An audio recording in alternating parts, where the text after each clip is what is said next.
नमस्कार सबैमा धेरै धेरै नमस्कार। आज मैले एउटा कुरा के गर्न मन लाग्यो भने अलिकति अहिले चाहिँ एउटा चर्चामा रहेको अलिकति चाहिँ चर्चा परिचर्चामा रहेको छ एउटा विषय। हिजो एउटा माननीय मिस्टर के समथिङ के पाण्डे र हाम्रो एउटा क्याप्टेन आर्मीको एउटा क्याप्टेनसँग भएको एउटा केही कुराकानी संवाद चाहिँ अलिकति त्यो चर्चा पायो। त्यही कुरा त्यहीलाई सानो एउटा विषय बनाएर मलाई पनि दुई चार शब्द बोल्न मन लाग्यो।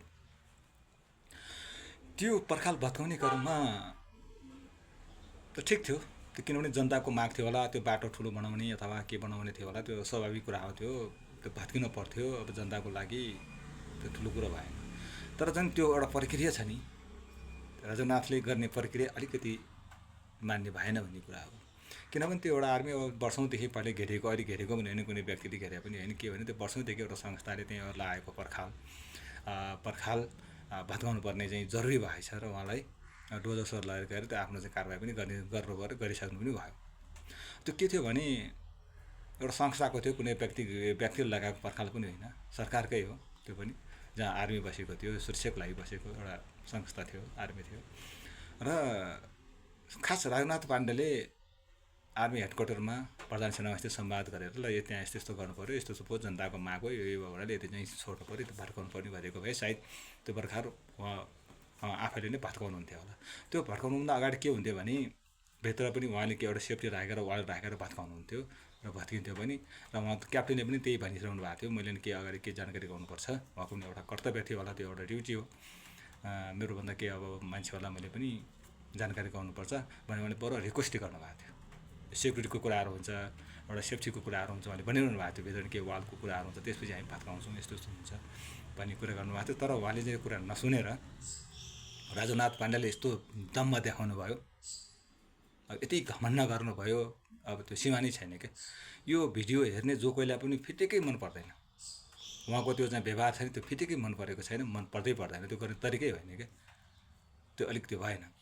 त्यही भएर अहिले चाहिँ जति पनि तपाईँले चाहिँ हेर्नुभएको छ, मान्छेले अहिले कमेन्टमा पनि त्यस्तै आइरहेका छन्, मान्छे पनि केही यो विषयमा बोल्नु भएको छ, कसैले पनि यो राम्रो भएन भन्ने कुरा बोल्नु भएको छ। मलाई पनि एउटा के लाग्यो भने अब क्याप्टेन, म त राजनाथ पाण्डेलाई भन्दा पनि म एउटा क्याप्टेनसित, एउटा संस्थाको क्याप्टेनसित कुरा गरेको, किनभने तपाईँ पनि एउटा चाहिँ संस्थाको अफिसर हो, तपाईँ एउटा चाहिँ गरिमा एउटा पदमा हुनुहुन्छ र त्यो एउटा चाहिँ आफ्नो चाहिँ एउटा काम गरिरहनु भएको छ।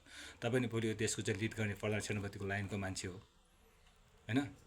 तर तपाईँले जसरी त्यो एउटा अस्थायी एउटा चाहिँ त्यो तपाईँ 5 वर्ष लागि आएको एउटा माननीयसित तपाईँले एउटा संवाद गर्नुभयो, तपाईँले एकदमै लजास्पद क्या, तपाईँले त्यसको डिबेट गर्नै सक्नु भएन क्या। एकदमै हामीलाई पनि अचम्म लाग्यो, हामीलाई पनि मन परेन क्या।